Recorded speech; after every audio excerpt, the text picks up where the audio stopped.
সবাইকে single father মিষ্টি ব্লগে অনেক অনেক শুভেচ্ছা ভালোবাসা। তো আজকের একটা গল্পটা হলো লড়াই যখন ভালোবাসার নাম। সম্পূর্ণ ভিডিওটি দেখার জন্য অনুরোধ করলাম। ভোর 5টা অ্যালার্ম বাজার আগেই আমার ঘুম ভেঙে যায়। অনেক সময় মনে হয় দায়িত্বই যেন আমার অ্যালার্ম। ঘরের এক কোণে টাঙানো তোমার ছবিটার দিকে তাকাই, চুপ করে বলি, দেখো আমি চেষ্টা করছি, তোমার দায়িত্ব আমি ঠিকমতো সামলাচ্ছি তো। তারপর শুরু হয় আমার প্রতিদিনের যুদ্ধ। রান্নাঘরের চুলায় ভাত চাপাই, ডাল বসাই, টিফিন বানাই। মাঝে মাঝে মনে পড়ে আগে দুজনে ভাগ করে করতাম এই কাজগুলো, এখন সবটাই একা। কিন্তু এই একাকিত্বে আমাকে দুর্বল করেনি, বরং শক্ত করেছে। কারণ আমি জানি আমার হাত থামলে আমার 2 সন্তানের দিন থেমে যাবে।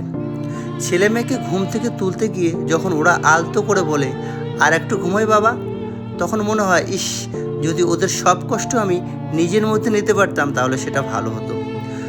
ওদের মাথায় হাত বুলিয়ে দিই, ইউনিফর্ম পরিয়ে দিই, চুল আঁচড়ে দিই। কখনো ঠিক মতো না পারলে ওরা হাসে, বাবা তুমি ঠিক মায়ের মতো পারো না। হাসতে হাসতেই বলি, শিখে নেব রে, তোদের জন্য সব শিখে নেব। স্কুলে পৌঁছে দিয়ে যখন ডিউটিতে যাই তখন থেকেই শুরু হয় আমার আরেক দায়িত্ব। কাজের জায়গায় কেউ জানে না ভিতরে ভিতরে আমি কতটা ক্লান্ত, তবুও মুখে হাসি রাখি, কারণ জানি আমার আয় মানেই ওদের পড়াশোনা, ওদের স্বপ্ন, ওদের ভবিষ্যৎ। ডিউটির ফাঁকে ফাঁকে ফোনে স্কুলের মেসেজ দেখি, প্রজেক্ট জমা দিতে হবে, ফি দিতে হবে। কখনো অসুস্থ হয়ে পড়ে, তখন বুকের ভেতরটা কেঁপে ওঠে, মনে হয় যদি আজ তুমি থাকতে। রাতে বাড়ি ফিরে আবার রান্নাঘরে ঢুকি, ওরা পাশে বসে গল্প করে, ছোট ছোট হাত দিয়ে সবজি কেটে দিতে চায়, ভাত নাড়াতে চায়।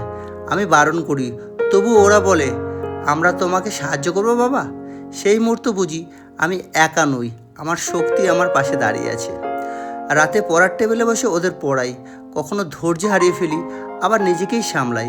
কারণ আমি জানি আমি শুধু পড়া শেখাচ্ছি না, জীবন শেখাচ্ছি কীভাবে কষ্টকে শক্তিতে বদলাতে হয়। অনেকেই বলে আবার বিয়ে করো, কিন্তু আমি জানি আমার পৃথিবী এখন এই 2 সন্তানকে ঘিরেই। আমি কোনো ঝুঁকি নিতে চাই না, ওদের চোখের জল আমি সহ্য করতে পারবো না। ওরা যেন কখনো মনে না করে বাবা বদলে গেছে। রাত গভীর হলে যখন ওরা ঘুমিয়ে পড়ে আমি চুপ করে বসে থাকি, মাঝে মাঝে চোখ ভিজে যায়, কিন্তু ওদের সামনে কখনো কাঁদি না। কারণ আমি জানি আমি যদি ভেঙে পড়ি ওদের পৃথিবীও কেঁপে উঠবে। আমার লড়াইটা শুধু টাকার জন্য নয়, আমার লড়াইটা সম্মানের জন্য, যাতে একদিন ওরা গর্ব করে বলতে পারে আমার বাবা একা হয়েও আমাদের মানুষ করেছে। আমি স্বপ্ন দেখি একদিন ওরা বড় হবে, নিজের পায়ে দাঁড়াবে। হয়তো সেদিন আমার এই কষ্টের কথা কেউ মনে রাখবে না, কিন্তু আমি জানবো প্রতিটা ভোরের তাড়াহুড়ো, প্রতিটা রাতের অশ্রু, প্রতিটা না পাওয়ার ইচ্ছা, সব কিছু সার্থক হয়েছে। কারণ আমি শুধু সংসার চালাইনি, আমি ভালোবাসা দিয়ে একটা পৃথিবী বাঁচিয়ে রেখেছি। আমার জীবন